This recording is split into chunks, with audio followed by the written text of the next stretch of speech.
Hi everyone, I'm Jay West and this is Directions Television. I chose the name Directions because so many people are in transition, going from one thing to another, one place to another. Sometimes it's a move, sometimes it's a job change, sometimes it's the death of a family member, sometimes it's an illness, sometimes it's a new marriage, sometimes it's a marriage breaking up into a divorce.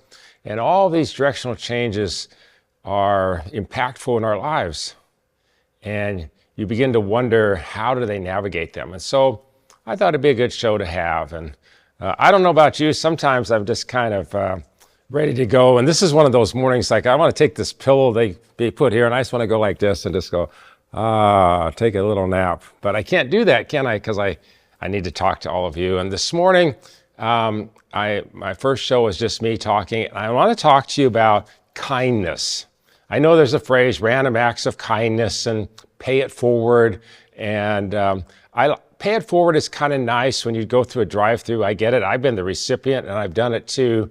But you don't get to meet the person that you're sharing that with. And so my examples, I'm going to share a number of them this morning, are about actually interacting with somebody with kindness. And most of them are strangers. And these stories are not about me. Don't get the opinion that this is Jay West doing something spectacular. It's just having the opportunity. I went to a conference last week in Minneapolis, and part of the conference discussion and talking, one segment was about affirming others and encouraging others. And I think kindness does that, don't you? It just kind of affirms somebody else when they're having a really bad day or a difficult day at their job or whatever. One of my pet phrases I say a lot to people, I say it to wait staff, I say it to receptionists, I say it to where you check in at a hotel, I say it to all sorts of people. I say, tell your boss to give you a raise. It always emits laughter, and sometimes they say, well, you tell them. I go, well, if they're here, I'll tell them. But it opens up conversation. Tell your boss to give you a raise. And I kind of like that. I'm a believer in the Bible and the Word of God. I know you all know that if you watch my show at all. And a couple of verses that are important to me is Isaiah 32:8 says, a generous man devises generous things, and by generosity he shall stand. Generosity is a good thing. It's a biblical virtue. It's a blessing from God to be generous and to bless others and encourage others. 1 Peter 3:9 says, don't return evil for evil or insult for insult, but instead blessing, knowing that you were called to this, that you may inherit a blessing. The Bible says we're called to bless. We're called to be a blessing to others, and I just try to do that on a regular basis. We actually had this last week at the conference. One of the nights was to find 3 people that you know and affirm them. And I had already done it because I had already affirmed 5 or 6 people during the day, wait staff and different people that I encountered in Minneapolis that were total strangers, and just blessed them and encouraged them. And so looking for ways to do that is a fun thing. So I'm just going to share a few stories. Hopefully, maybe one of them will be like, you'll say, oh, I could do that. Or I never thought about doing that before. Or, wow, that stretches me. That would take me out there, but maybe I could do that too. And so I'm just going to share these stories. And if you want to get your pillow and put your head on it too while you're listening, that's okay. I get it. There's those kind of lethargic, lazy kind of days. This is one of them. But it's okay. I hope you'll listen and enjoy some of the things that I'm going to share. One of the recent things I go to Washington, D.C. quite frequently. I'm going this weekend. It'll be my 3rd trip this year. My first trip this year was just after the American Airlines plane crash in the river there, the Potomac River, and with the helicopter. You may remember that. And I was flying on Delta. I fly Delta a lot. I do fly American. I fly Alaska Airlines. But I was flying Delta on this trip, and I had been upgraded to first class. And we had a tall flight attendant He wasn't as tall as I am. I'm 6'7", but he's pretty close. He's probably 6'3", 6'4". And on a smaller plane, it's really noticeable. And I made a comment to him about his height coming in. And he was an excellent server in first class, and I complimented him 2 or 3 times, engaged him in conversation. And when he had a little break, I asked him if he had any prayer requests. And he said yes. And I said, well, what's your prayer request? And he said, well, I'm afraid of this plane crashing. I said, why are you afraid? He said, because the American Airlines crashed. And he said, there's so much air traffic in DC. And he said, I'm based in DC. I know how much air traffic is here. And he was afraid of that. And I said, how long have you been a flight attendant? He said, only 3 months. I said, okay, I began to put this together now. So he's new on the job. A catastrophic event has happened where 60 or 70 people died. All the planes land the same way. They come down the Potomac and they land in DC. And there's all this helicopter traffic and military traffic and private plane traffic in that area. And so I understood that. And I said, okay, I'd like to pray for you. And I said, would it be okay if I just laid my hand, touched your arm? And he said, you know what? Let me kneel. I guess he was a believer. He knelt down in the front of the plane. Now I'm in row 2. Because I had been upgraded first class, and he's kneeling, and everybody in the plane can see what's happening. And I just laid my hands on his shoulder, and I prayed for safety for him, and courage, and against fear. And he thanked me over and over. Afterwards, he thanked me as I got off the plane. And then later on, I was going to the terminal, I was coming out of the men's restroom, and he was walking right by, and he stopped, and he came up to me again, he shook my hand again, he said, that prayer was so important. Thank you so much for offering that to me. And it was just an act of kindness. And it was just what he needed. I may never see him again. I may see him multiple times because I go to DC and I often fly Delta. I'm flying Delta this weekend again. Maybe he'll be my flight attendant. I don't know. But just offering opportunities to pray with people. I was meeting one time in Washington, D.C. with Ben Carson, Dr. Ben Carson. Met with him personally, and he was in charge of the HUD department, and we had a meeting set up, and I could tell that he was tired. Our meeting, I think, started at 3 in the afternoon, and we had an hour and a half scheduled meeting. And he was part of the president's cabinet, and it was just a blessing to be able to meet with him. And we're about 20, 25 minutes in the meeting, and I can just see he's really tired. I said, would you mind if we just stopped and prayed right now? I'd like to pray for your weariness and your tiredness. He said, oh, that would be awesome. That would be incredible. That'd be great. And so we took about 10 minutes, and I just prayed for him. And I prayed for him, and I prayed for him, and I prayed whatever the Lord gave me. And we got all done, and he said, man, I feel great. I feel refreshed. I feel healthy. I feel like I can go again the rest of the day. It was amazing. It was just a spiritual influence regarding a physical issue that he was facing, just weariness and tiredness. He probably wanted to put his head on the pillow too. And so, it was just an act of kindness in the middle of our meeting. It cost me maybe 10 minutes. But it was such a blessing to him, and he thanked me on the way out too. He said, that was just amazing. I wish more people would take that initiative and help with that and be a blessing. I remember one time I was over in Council Bluffs here, just across the river from Omaha, and I was at a coffee place, and 2 police officers walked in. And I walked up. I always thank police officers. My uncle was a police officer. My cousin was a police officer. The best man in my wedding, my first wedding, was a police officer. I have a lot of police officer friends, and I thanked them. And I said, could I buy your coffee? And they said, well, they kind of hummed and hawed. I said, well, what's wrong? They said, well, we don't get that offer very often, and we don't get kindness very often. I said, and I explained what I just shared with you, and I said, let me buy your coffee. They said, well, you don't even know us. I said, it doesn't matter. I said, in fact, I don't even live here in Council Bluffs, but I want to thank you for your service. And so I just bought their coffee. But it was nice to have a little interchange with them, and I was able to pray with them too for safety on the job. And just sharing, taking the opportunity. There's a phrase that I like, a little quote. It goes like this: the opportunity of a lifetime must be seized within the lifetime of the opportunity.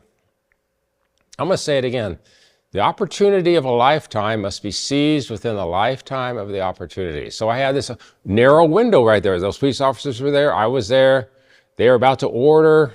They were in front of me. So I actually had to go up in front of them and say, can I buy your coffee? I had to take a little bit of boldness, a little bit of courage. But I don't mind doing that. I was in the White House last summer when President Biden was president, and you have to go through a lot of Secret Service processes to get into the White House, go through multiple checks, multiple screenings, and so on. And this was just like 2 or 3 weeks after the assassination attempt on President Trump. And I made it a point to shake hands with every Secret Service agent, male or female, and thank them for their service. And I said, I know you guys are getting a bad rap right now, and it was a different detail over in Pennsylvania. It wasn't you guys, but I'm sure you're experiencing it, and the effects are probably hard on you. And I just want to thank you for your service. And I let you know, I think you're doing a good job. And every one of them, without exception, said, oh, that was so good to hear. Oh, I so appreciate that, because we've just constantly being hit with the lack of whatever happened over in Pennsylvania. And so, they weren't responsible in D.C. These are workers for the big company, all right? And the big company in D.C. and then the smaller big company in Pennsylvania. But these employees at the White House needed that. They needed that affirmation. And like I said, I made it a point to shake hands with as many of them as I could and thank them for their service. And even on the way out, I had a nice longer chat with one of them and got to witness a little bit and share a little bit, talk to them and pray for them. And so, we have opportunities all around us to be nice, to be kind, and to bless people. Just this last weekend, right here locally, La Vista Days, had the parade. And we were walking in the parade because we were with a particular group of people, and one of the entries in the parade. And as I came, and then we walked back through the parade to go to our car where we had parked. And I made it a point, as I encountered police officers, again, to thank them. I even kiddingly said to one of them, I said, so when does the second parade start? He laughed really hard. He said, it doesn't, there's no second parade. And if there is one, I'm going to be home, in bed resting. But just making light conversation, engaging them. They're standing out there in the heat. I mean, we're wearing shorts and a baseball cap. They're in their full uniform, all their stuff on, standing in the heat of a summer day, making sure that the crowds are safe for a parade. And again, just being kind, offering blessing, encouragement to others. Several years ago, and again, please remember, these stories are not because I'm someone special. Actually, I wrote a book about this. I'm going to highlight my book here. I've written 5 books. This one's called Willing to Yield. And if you're interested in securing a copy of this book, you can contact me on the email that's scrolling at the bottom of the screen. There's a yield sign on the front. And most of us, we think we understand that about yielding when we're driving and what that means, yield sign. When you see it on the back, you won't be able to see it, but there's farm equipment, because a yield is also a farming term used to describe the size of a crop. And so when you yield to God, you get a yield back. And there's a lot of stories in here about being kind to others, yielding to God and blessing others. And I just thought I'd share it with you. If you're interested in a copy of it, I can't tell you the price on the air, but you can email me and I'll give you the information how you can get it and pay for it and so on. And I'll ship it to you, or I'll hand deliver it. It's right here in Omaha. So anyway, I was in the hospital a few years ago. I had kidney stones and I was in a lot of pain. I don't know if you've ever had kidney stones, but I encourage you not to get them. It's been 11 years now, and I just had an x-ray done by my urologist to see if there are any new kidney stones forming. Oh, tongue-tied there. And thankfully there are not. So that's a blessing. I remember I had a friend of mine, she said, I've given birth 7 times and I've had kidney stones once. She said, I'd rather give 7 more births than have kidney stones again. So anyway, kidney stones, they were really, really painful. And I was in the hospital for that. And yeah, they did their procedure and got rid of the stones. And I'm checking out the next day. And as I'm checking out, of course, they're wheeling you out in the little, wheelchair, which is their protocol. And the nurse said to me, she said, we were kind of hoping you'd stay a while. I was like, what? What are you talking about? She said, well, you were the nicest patient that we've had in a long time. You encouraged all the nurses on our floor, and every one of them was talking about you, and you were in more pain than most of our other patients. We have patients that are in far less pain, and they gripe and they complain and they cuss at us and they throw things at us, and some of them are violent and some of them are mean-spirited and just super unkind, and you were so nice. I mean, literally, it was refreshing to have a nice patient. And I thought, well, that's a blessing. That's just me. I like to affirm people, tell your boss to give you a raise or whatever, but it's like just sharing with them and offering to pray and thanking them, just showing gratitude, just being thankful, just being encouraging, just being affirming, looking for ways to compliment people. Going the extra mile, somebody who would stay and do something extra for you that you hadn't asked them to do. And yeah, you could say, well, they're required to do that because you're paying for it. Your hospitalization is paying for them. Your insurance is paying for it. I get that. And but many of the nurses and doctors give extra hours, give extra time. And yeah, we won't go into medical costs right now, but these are people. It's kind of like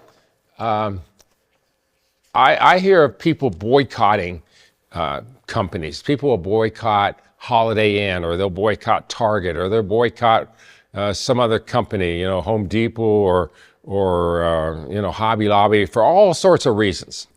They'll boycott them, and I never boycott. The reason I don't boycott is because corporate makes a decision. Corporate is maybe based like let's say some people don't like Starbucks, so they boycott Starbucks. But the corporate offices for Starbucks are in Seattle. But all of our neighbors here in Omaha, they're working at Starbucks here in Omaha. And so boycotting a local establishment, in my opinion, is wrong. I want to go in and have influence. I want to go in and offer to pray for people, expand the kingdom of God with people. Just be nice to them, be generous, be courteous, be a blessing to them, and so on.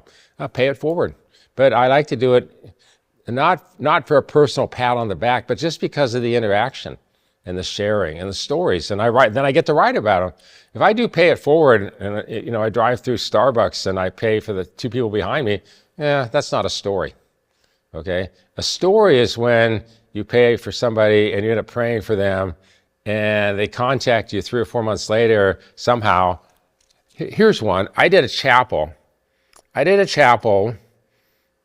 at a Christian school, Bellevue Christian Academy, and 10 years later, I was at a Starbucks in Papillion, and the barista said to me, she said, "Are you Jay West?" I said, "I am." "Why?" She said, 10 years ago, you came to my school. I was in 7th grade, and you talked about," and she went through the whole thing that I talked about. She had memorized it and remembered it from 10 years prior, and it was still influencing her 10 years later. To me, that's incredible. That's like, who does that? I can barely remember going through 7th grade, much less anything that happened there. Okay, now obviously I'm older, but I'm just saying, you don't know the kind of influence you're having and what else is going on in somebody else's life. And sometimes just a thank you or a gift card or some other way of blessing and encouraging people. Excuse me as I glance at my notes here. I was at a Romeo's. I don't know if it's called Romeo's or Romeo's. It's kind of a pizza Italian place. There's several of them in town. And our waitress, I just asked her, I said, "Do you need any prayer today?" She says, "No, I'm okay." And I said, "Well, do you have any pain?" "Oh, I have a lot of back pain. Could I pray for that?" I asked her, I said, "Do you have back pain right now?" She said, "Yes." I said, what level was it at? She said, like a 7 or 8. I said, could I just pray for you? And she says, well, okay. And I prayed a very short prayer, 15, 20 seconds. And I just said, I just believe you're going to get better as you go. And when she brought us our bill later, she said, it's amazing. It's remarkable. I have no pain at all. She gave a big hug. I have her picture on my phone somewhere. And it was a simple thing. Just a real simple thing. A similar thing happened. I was just in Portland, Oregon, and my host had taken me out to lunch at Olive Garden. And he initiated it. He asked our wait staff if she needed any prayer. And she said, yeah, for her finals in her college. She was a senior and she's getting to go into education, and she just wanted help with her finals. And so he said he would pray for her. And then I said, do you have any pain in your body? She said, well, not really. I don't think so. I said, does your neck hurt? She said, no. I said, does your back hurt? She said, no. I said, how about your feet? She goes, oh, my feet hurt all the time. This is weird because she just said she didn't have any pain. But as we get into it, you'll understand. I said, well, why didn't you ask about that? And she said, well, I just don't think about it because I'm on my feet all the time. I just figured, I just have to live with this. And I didn't really think God could solve it. I said, I'm going to pray for your feet. I'm going to pray for your feet that they don't hurt. And again, a very short prayer. My host was there. His name was Peter. And I just prayed for this wait staff. I have her picture as well. And she came back. She went and got our waters or something. She came back and she goes, I'm 60% better. Now, this is at 1:25 in the afternoon. And we haven't even ordered yet. So I prayed again. I said, let me pray again. I'm praying that your feet will be totally well by 2 o'clock. And then she went off and she was getting her order and she came back like 10 minutes later. She goes, this is amazing. I said, what? She said, it's not even 2 o'clock yet. I have 100% no pain at all. And each time she came back, I asked her again. And when she brought us her bill at the end, which is after 2 o'clock, she said, no pain. So sometimes you just kind of press in a little bit, ask some questions that they're not bringing up, and just sharing kindness with other people. American Airlines. I'm flying American, and I believe I'm in San Antonio. I'm not sure, but I asked the check-in agent, "Do you need any prayer?" And she had her American Airlines outfit on, but she had a kind of a hat on, like she's Amish or something, or I don't know what she was, but and she said, "Well, my husband and I are trying to have children, and we haven't been able to have children yet." And I said, do you go to church? And she said, well, I used to, and he used to. When we got married, we kind of got away from it. And I said, well, it's good to raise your children in church. It's good to have that Christian influence and that godly influence. And maybe God's just waiting for you guys to, kind of get your act together and go back. I don't know for certain. I'm not trying to be judgmental or critical. I'm just saying that's a possibility. But I said, I'd like to pray for you guys to have children. And so I just prayed for her for her and her husband. And she thanked me over and over. And she's, I'll never, the likelihood of me running into her again is very remote. It's more possible I'll run into that flight attendant flying into DC than I'll run into her. But had influence in her life and dropped a thought into her life to share with her husband. Another flight attendant, this was Frontier Airlines a number of years ago. I was in San Diego. And I remember getting up to the line. Oh, no, excuse me. It wasn't San Diego. It was Houston. I remember getting up to the front of the line. It was a long line. And I just asked the agent, how are you doing? She said, I'm having a bad day. I said, what's wrong? She said, just people are mean today. They're mean-spirited. A lot of them are cussing. We have a lot of delays. It's not my fault. They use the F word and everything else. They're cussing at me, and I'm just stressed. And I said, can I pray for you? She goes, okay. And I prayed a short prayer that God would relieve anxiety and take pressure off of her and take stress off of her. And afterwards, she was beaming. She thanked me. She shook my hand. And keep in mind, there's people behind me as I'm praying for her. They're waiting too. And she said, you're the nicest passenger I've had in weeks. She said, I'm going to upgrade you to first class. I didn't do it for that. I didn't even remotely ask for that. I didn't even go there. I just wanted to be nice. She's having a hard day.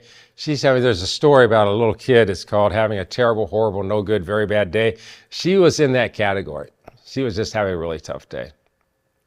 And then I remember going, after getting checked in, I remember going into the concourse then, and I went to a newsstand. I was going to get some mints or something there, the place where you buy stuff and or a drink.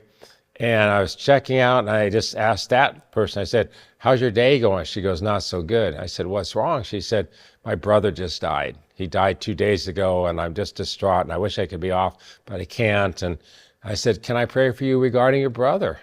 Just the sadness and the grief. She said, that's amazing. I said, why is this amazing? She says, I'm a believer, and I prayed this morning, and God told me that somebody would come by and offer to pray for me today.